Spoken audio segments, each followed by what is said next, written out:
علم لنا إلا ما علمتنا إنك أنت العليم الحكيم. رب اشرح لي صدري ويسر لي أمري واحلل عقدة من لساني يفقهوا قولي. Hadirin wa hadirat jamaah masjid As-Salam, yang insyaallah senantiasa dilimpahkan rahmat oleh Allah Subhanahu wa taala. Alhamdulillah, puja-puji serta syukur kehadirat Allah mengumpulkan kita dengan nikmat iman, nikmat Islam, taufik, hidayah, inayah, kesehatan, kesempatan, kekuatan, sehingga kita mampu kembali berada di rumah Allah Ta'ala untuk melanjutkan apa yang kita rutinkan setelah melaksanakan sholat berjamaah, yaitu pembacaan kitab Al-Mujadul Rabi', kitab hadis yang disusun oleh beliau Asy-Syaikh Ad-Dailami rahimahullah wa radhiyallahu anhu wa nafa'ana bihi wa bi 'ulumihi fid dharain. Semoga Allah memberikan kita manfaat berkat beliau dan ilmu beliau bagi kita di dunia maupun di akhirat. Amin ya rabbal alamin. Kemarin masuk pembahasan yaitu sawabul amali 'ala al-kitabi wa sunnati wa tamassuk bihima. Pahala beramal, berbuat, melakukan, melaksanakan, mengerjakan berdasarkan Alkitab, yakni Al-Quran, wa sunnah, dan apa yang Nabi contohkan baik dengan perbuatan maupun ucapan dari Rasulullah SAW, wa tamassuk bihima, dan berpegang teguh dengan keduanya. Alias pahala jika seseorang itu melakukan amalan dan amalan itu berlandaskan, berasaskan, walaupun cuma sekedar terinspirasi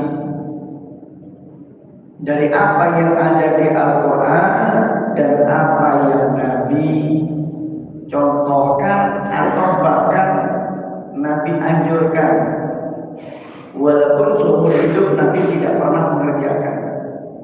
Sebagai contoh, kita sudah lewat pekan yang lalu riwayat yang mengatakan ketika Rasulullah SAW beliau mendapati orang-orang Yahudi di kota Madinah melakukan puasa tanggal 10 Muharram. Nabi bertanya, kenapa kalian berpuasa? Mereka mengatakan, kami bersyukur kepada Allah. Orang Yahudi bersyukur kepada Allah karena Allah menyelamatkan Musa, ini Nabi Musa alaihissalam dan pengikutnya dari kejaran Firaun dan tentaranya. Yang maknanya mereka umat Yahudi yang memang mengikuti Nabi Musa pada awalnya, walaupun menyimpang di dalam pengamalannya, bahkan ajaran Nabi Musa juga mereka palsukan di dalam Taurat. Maka Nabi mengatakan, nahnu ahaqqu bi Musa minkum, atau fi riwayat ana aula bi Musa minkum, atau kama qala Nabi SAW, kami lebih berhak atas Nabi Musa, kami lebih utama terhadap Nabi Musa, kata Rasulullah. Maka Nabi memerintahkan para sahabat ketika itu untuk berpuasa. Yang sunnah itu datang, yaitu puasa Asyura tanggal 10 Muharram. Nabi mengatakan bahwasanya jika beliau masih hidup sampai tahun berikutnya, maka Nabi akan memulai dari tanggal 9. Padahal Nabi tidak menjumpai tahun-tahunnya, Nabi wafat duluan. Tetapi Nabi sudah anjurkan, kalau saya hidup saya mulai tanggal 9, dengan tujuan supaya tak sama kayak Yahudi. Yahudi cuma 10, walaupun boleh kalau kita cuma puasa Asyura saja, 10 Muharram saja, sembilannya enggak, boleh.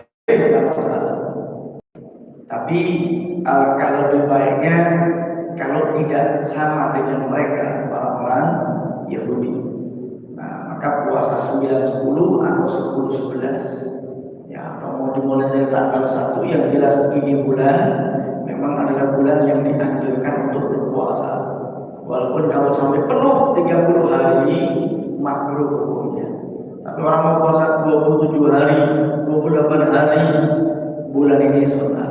Saya sampaikan kemarin Nabi bersabda, "Afdhalus shiyam ba'da Ramadan syahrullahil muharram wa afdhalus shalah ba'da al-fariidah shalatul lail," kata Rasulullah SAW. Puasa paling afdal, sebaik-baik puasa setelah puasa bulan Ramadan adalah puasa di bulannya Allah Al-Muharram. Dan sholat yang terbaik setelah sholat fardu adalah sholat malam. Maka bulan ini silakan diperbanyak puasa. Ya, utamanya yang Anda bisa gabungkan dengan puasa Yaumul Isnin wal Khamis, Senin Kamis, Ayyamul Bid, hari-hari terang, tanggal 13, 14, 15. Sebagian menganjurkan Ayyamus Sud, hari-hari gelap, tanggal 28, 29, 30. Jika bulannya berakhir 29, maka ditambahkan di tanggal 1 bulan berikutnya. Sunnah. Artinya memang ada amalan-amalan itu Nabi nggak kerjakan, tapi Nabi anjurkan. Maka boleh kita mengamalkan. Itu juga namanya amal alal kitab wa sunnah, berlandaskan Al-Quran dan juga As-Sunnah. Ataupun dengan suatu amalan yang memang Nabi tidak kerjakan, Nabi tidak anjurkan secara terucap, tapi semangatnya dibangun dari Al-Quran, semangatnya dibangun dari hadis Rasulullah, dan tidak bertentangan dengan Al-Quran, tidak bertentangan dengan hadis Rasulullah, maka itu juga diperbolehkan. Itu juga diperbolehkan. Nanti mungkin ada sedikit pembahasan. Kalau Allah Ta'ala qul in kuntum tuhibbunallaha fattabi'uni yuhibbukumullahu wa yaghfir lakum dzunubakum. Ini kemarin saya ulang sedikit. Katakan wahai Muhammad, jika kalian cinta kepada Allah, ikuti aku. Allah perintahkan Nabi Muhammad mengatakan kepada umatnya, kepada kita, kalau kalian yakni umat Muhammad cinta kepada Allah, maka ikutilah aku, yakni ikuti Rasulullah sallallahu alaihi wasallam. Orang yang dia menyatakan dirinya cinta Allah, Allah palingkan pandangannya untuk memandang, melihat, mencontoh Rasulullah SAW. Kalau itu dia lakukan, yuhibbukumullah, niscaya Allah akan cinta kepada kalian. Alias Allah menjadikan syarat orang kalau benar cinta kepada Allah harus ikut Rasulullah. Kalau nggak ikut Rasulullah berarti tidak benar cintanya kepada Allah. Jika dia membenarkan cintanya kepada Allah dengan mengikuti Rasulullah, maka cintanya kepada Allah akan dibalas cinta dari Allah kepadanya. Bukan hanya itu, wajal firlakum dzunubakum, dan Allah akan mengampuni dosa kalian. Ini keutamaan orang yang amalnya mengikuti Rasulullah. Maka dari Rasulullah yang dicontoh bukan hanya apa yang Nabi kerjakan, bukan hanya apa yang Nabi ucapkan, kemudian Nabi anjurkan. Bahkan cukup dengan para sahabat yang melihat apa yang telah Nabi lakukan, walaupun Nabi tidak pernah mengatakan lakukan ini, itu juga diikuti. Karena itu ayat tidak mengatakan fattabi'u syari'ati, fattabi'u dini, ikuti syariatku, ikuti agamaku. Karena ayat yang mengatakan fattabi'uni, ikutilah semua yang ada pada Rasulullah SAW. Hal itu terjelaskan di dalam ayat yang lain, laqad kana lakum fi rasulillahi uswatun hasanah. Sungguh benar-benar adanya Rasulullah bagi kalian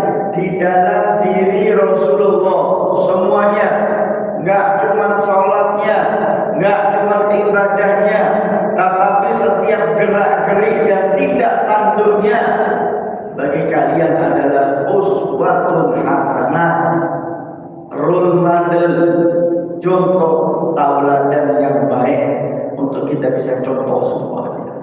Maka sampailah pada bagaimana makannya Rasulullah, bagaimana tidurnya Rasulullah, berpakaiannya, berjalannya, apa yang Nabi sukai dan apa yang Nabi benci, itu semua layak untuk diikuti. Semuanya. Nabi suka makan apa? Nabi suka minum apa? Layak untuk dicontoh. Nabi nggak senang apa? Layak untuk ditinggal. Semua yang ada pada Rasulullah SAW.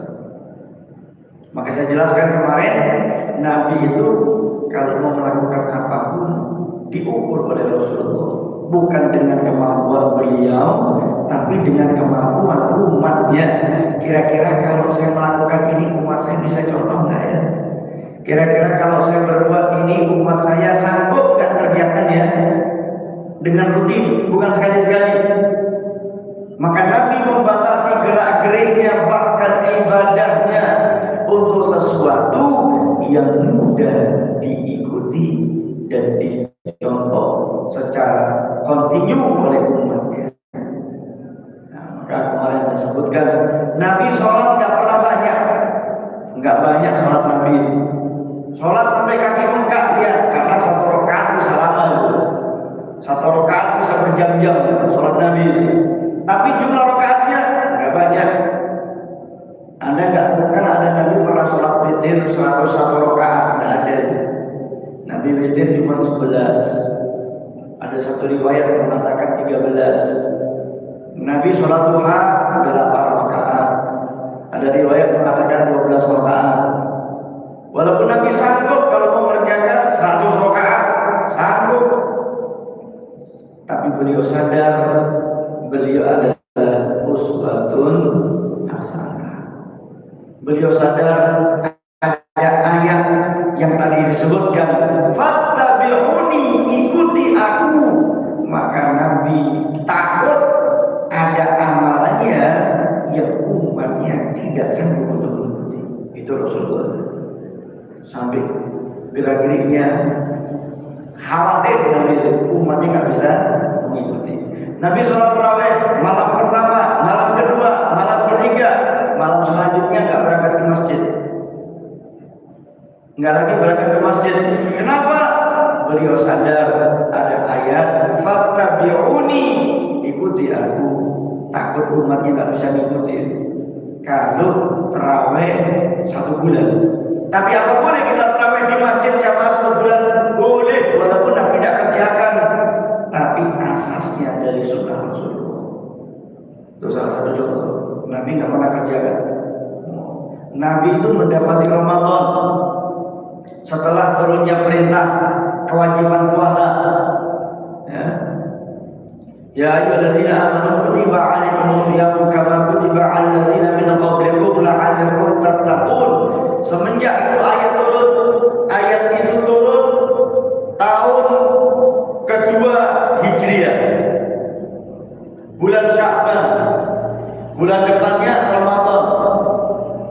Dan Nabi mendapati seumur hidupnya setelah turun perintah kewajiban puasa bulan Ramadan, beliau mendapati 9 kali bulan Ramadan. Dan selama 9 Ramadan tersebut Nabi tidak pernah tarawih jamaah bulan di masjid, tidak pernah. Sehingga kalau mau bilang bid'ah. Kalau makna bid'ahnya Nabi tidak kerjakan. Nah, maka untuk memahami bid'ah ini kita harus ikut. Yang pertama, istilah bid'ah itu lain ulama, lain penggunaan. Kalau mengikuti Asy-Syaikh Ibnu Taimiyah rahimahullah, beliau mengatakan apa itu bid'ah yang Nabi tidak kerjakan dan bertentangan dengan Al-Quran dan As-Sunnah, beliau menyebutnya bid'ah. Adapun yang Nabi tidak kerjakan tetapi tidak bertentangan dengan Al-Quran dan As-Sunnah, beliau tidak menyebutnya bid'ah. Jadi istilah bid'ah menurut Asy-Syaikh Ibnu Taimiyah adalah yang Nabi tidak kerjakan dan bertentangan dengan Al-Quran Sedangkan menurut Imam Asy-Syafi'i dan sebagian ulama-ulama yang lain, bid'ah itu macamnya dua. Jika alias bid'ah itu semua yang Nabi tidak kerjakan, tetapi dibagi dua macamnya. Kalau sesuai dengan Al-Quran dan As-Sunnah, namanya bid'ah hasanah. Kalau bertentangan dengan Al-Quran dan As-Sunnah, namanya bid'ah sayyi'ah. Apa beda antara Ibnu Taimiyah dengan Al-Imam Syafi'i? Enggak sama. Enggak beda. Bedanya di Ibnu Taimiyah ada namanya bid'ah, di Imam Syafi'i namanya bid'ah sayyi'ah. Di Ibnu Taimiyah, kalau Nabi tidak kerjakan, tidak bertentangan dengan Al-Quran dan As-Sunnah, beliau mengatakan itu bukan bid'ah. Tapi Imam Syafi'i mengatakan itu bid'ah. Tapi jika ada sesuai dengan Al-Quran dan As-Sunnah, namanya hasanah. Sama. Jadi bid'ah hasanah di dalam pengertian Al-Imam Asy-Syafi'i itu menurut Ibnu Taimiyah bukan bid'ah. Jadi sebetulnya sama. Bid'ah sayyi'ah, bid'ah yang jelek menurut Al-Imam Asy-Syafi'i itu menurut Ibnu Taimiyah adalah bid'ah karena beliau tidak bagi dua. Pokok kalau ini bertentangan Al-Quran dan Sunnah dan Nabi tidak kerjakan, namanya bid'ah. Kalau Imam Syafi'i menamainya bid'ah sayyi'ah. Kalau Nabi tidak kerjakan tapi tidak bertentangan dengan Al-Quran dan Sunnah, maka bukan bid'ah. Kata Ibnu Taimiyah, Imam Syafi'i justru mengatakan bid'ah tetapi hasanah. Nah, yang repot ini orang menggunakan istilah tapi dia tidak merujuk dulu. Ini istilahnya versi mana? Memang tidak ada bid'ah hasanah menurut Ibnu Taimiyah.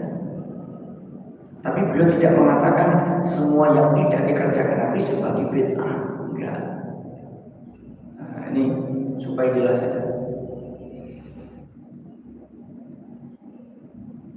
Itu contoh saja. Nabi tidak kerjakan tarawih jamaah di masjid satu bulan. Menurut Ibnu Taimiyah itu bukan bid'ah karena ada pertentangan. Bahkan ada anjuran Nabi pernah kerjakan walaupun cuma 3 malam. Sehingga boleh yang mau kerjakan satu bulan. Nah kalau Imam Syafi'i mengatakan bid'ah tapi hasanah. Dan itu dipertegas di zaman Sayyidina Umar ibn al-Khattab. Beliaulah yang menggalakkan tarawih jamaah 1 bulan di masjid.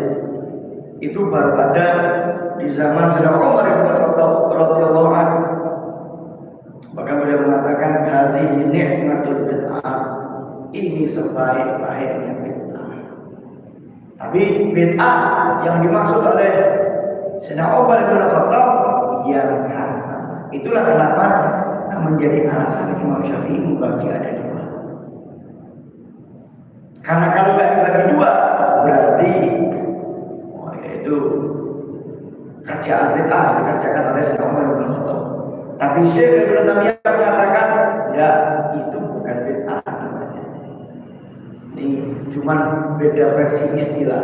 Yang repot itu kalau kita gunakan istilahnya Ibnu Taimiyah dimasukkan ke istilahnya Imam Syafi'i, tidak nyambung, keliru semua. Maka ada menyucikan Rasulullah Allah yang taat kepada Rasul, maka sungguh dia taat kepada Allah. Pokok apa yang Nabi perintah kita sami'na wa ata'na, maka itu sama dengan taat kepada Allah. Saya kabarkan kemarin kalau guru belum tentu kita mentaati perintahnya, itu merupakan ketaatan kepada Allah. Karena guru tidak maksud, bisa jadi dia kasih perintah yang salah, bisa jadi dia kasih perintah yang keliru, maka tidak mutlak sifatnya. Orang tua jika ditaati belum tentu merupakan taat kepada Allah, karena orang tua bisa jadi memerintahkan kepada yang salah. Tapi taat pada perintah Rasulullah itu Allah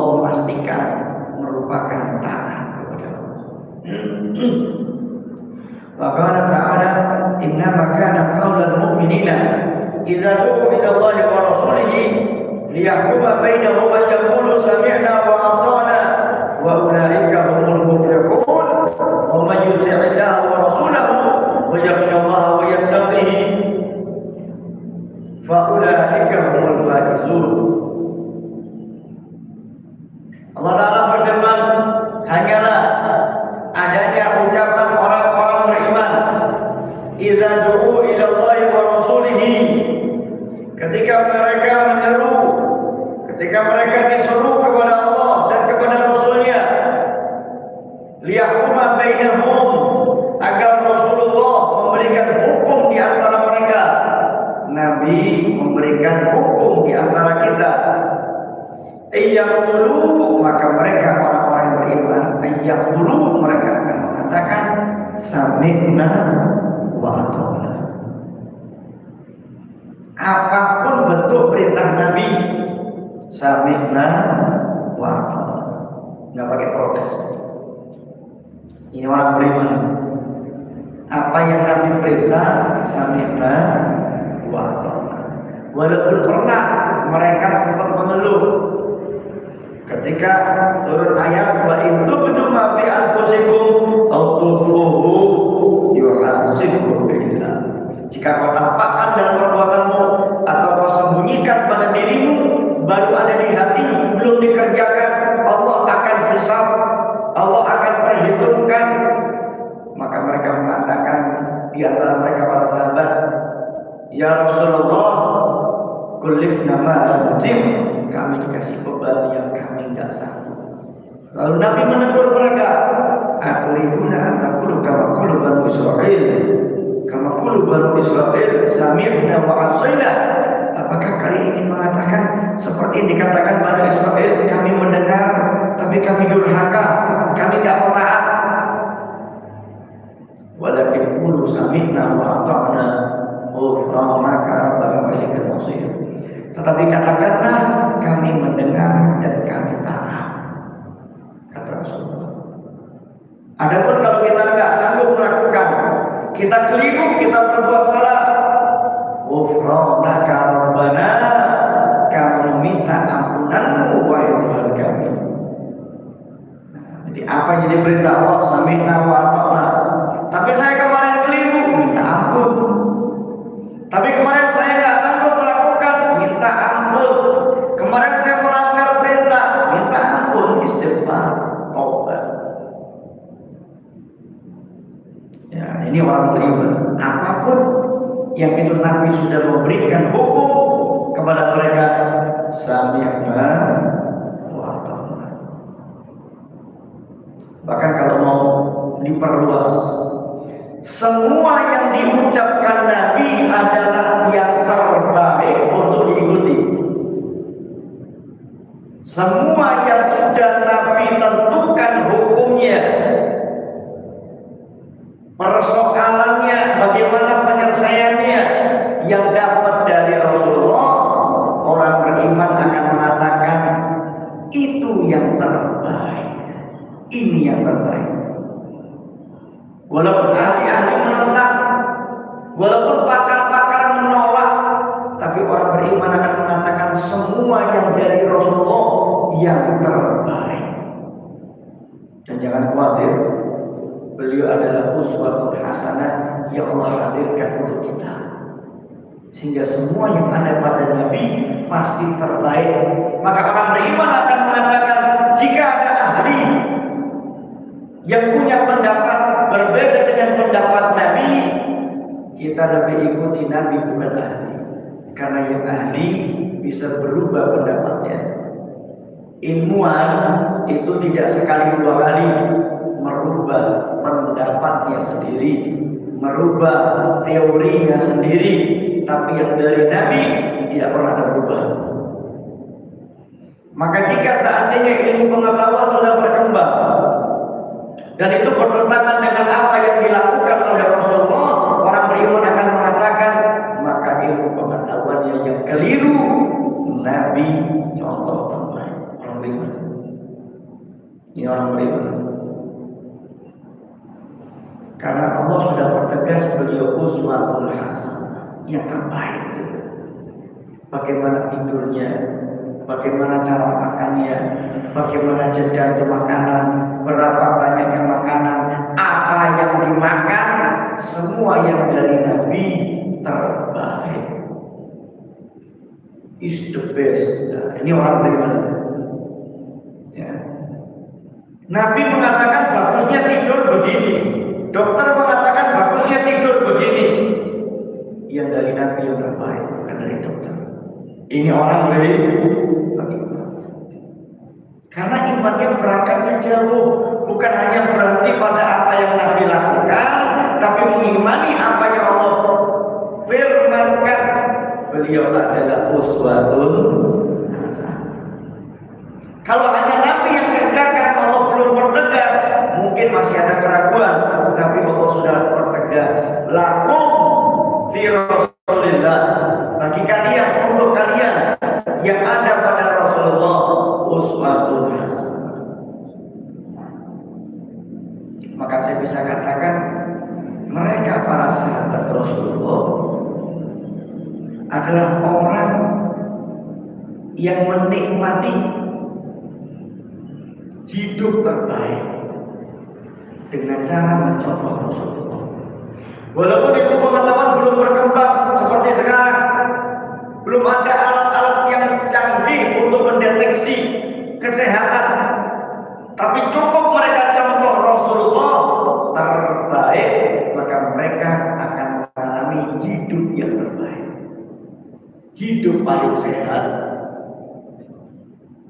Nabi sudah atur semua bagaimana manajemen waktu, kapan waktu tidur terbaik, waktu bangun terbaik. Silakan ilmu pengetahuan ingin menganalisa, tapi orang beriman akan mengatakan yang Nabi lakukan yang terbaik.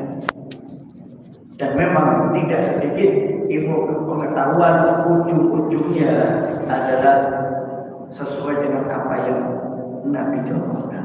Tidak sedikit. Bangun terbaik jam berapa? Ikut bangunnya Rasulullah. Sepertiga malam bangun, itu bangun yang terbaik.